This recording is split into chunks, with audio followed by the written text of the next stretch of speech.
What is up, life agents? It's Pete Fournier coming at you for a minute to do some quick math for you, because I know this is going to be the week, the month, whatever date it is that this posts, but it's going to be pretty close to January 1st, right?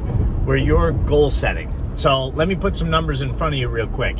I think that you guys, if you're a full-time agent, your minimum wage should be $150,000 take home, okay? That's in advance money.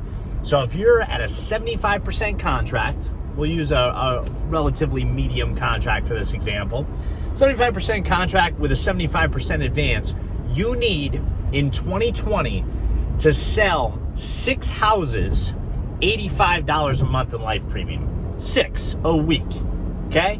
6 houses, not 6 people, 6 houses. So a husband and wife maybe is $4,250, right? Really, really low premium. $85 in monthly bank draft 6 times a week with an 85% persistency, you will take home a little over $150,000 in just advance money. That's not renewals, that's not release money, that's just what you're advanced. So go out there. If you've never made $150,000 before, go out there and get 6 houses a week to give you $85. If you need help generating that activity, let me know. But that should be stupid simple, okay? If you've already made 150, 250, 350 in this industry, that's fantastic.